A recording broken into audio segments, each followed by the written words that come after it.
Bonjour et bienvenue au Mondial de l'Automobile. Nous nous sommes installés dans le hall 1 de la Porte de Versailles pour un JT dédié aux nouveautés françaises.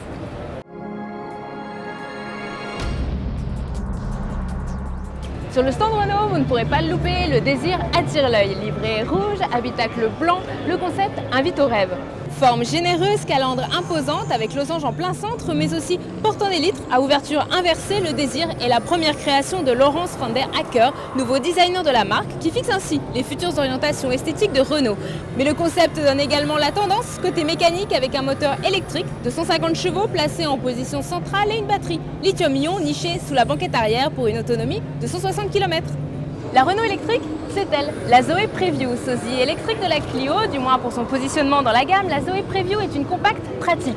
4,10 m de long, des formes arrondies, un capot court, elle s'adapte aussi bien à la ville qu'à la route. Et avec ses 292 litres de coffre, identiques à une Clio, elle joue sur la modularité. Climatisation intelligente, capteur qui surveille la qualité de l'air au diffuseur de parfum, la Zoe Preview soigne ses passagers, mais le tout sans émettre de CO2. La compacte adopte un bloc électrique de 80 chevaux et 222 Nm de couple.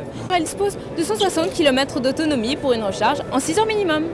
Des mois qu'elle était attendue, voici la Peugeot 508 remplaçant des 407 et 607. La berline 4 portes à coffre s'approche des 5 mètres et veut jouer sur le terrain des Allemandes.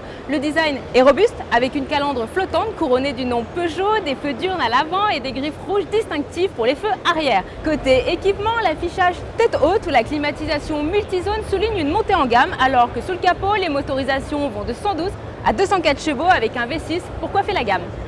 Autre cible du Lyon, les jeunes urbains avec le concept HR1 et ce véhicule est un mélange des genres. Allure de petit SUV avec une garde au sol rehaussée, une taille de citadine avec seulement 3,69 m de long et un arrière de coupé. Mais l'innovation marquante sur ce concept se trouve ici, ce sont ces portes électriques en élytre pratiques en agglomération. L'habitacle offre lui 2 espaces distincts avec un poste de conduite tourné vers son occupant, des instruments à portée de main et un affichage tête haute. Le passager est lui séparé du conducteur par une console centrale imposante et lumineuse. Autre astuce, les sièges gigognent pour passer rapidement de 4 à 3 ou seulement 2 places. Sous le capot, Peugeot a placé la technologie hybride 4 déjà vue sur le 3008 avec d'un côté un moteur essence, 1 litre de THP 110 et un moteur électrique de 37 chevaux. Résultat, seulement 80 g de CO2 par kilomètre. On passe chez Citroën qui présente également un petit SUV rigolo, le concept Lacoste.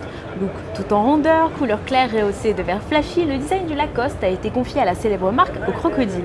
Taillé pour l'aventure, la Méhari moderne ne possède pas de porte, fourmille de rangement et le bandeau de la planche de bord devient écran d'affichage.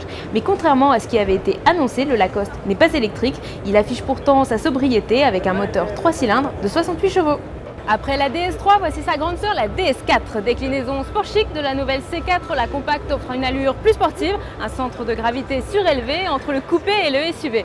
Disposant de 4 portes, la DS4 joue de malice avec des poignées de porte arrière inclus dans l'encadrement.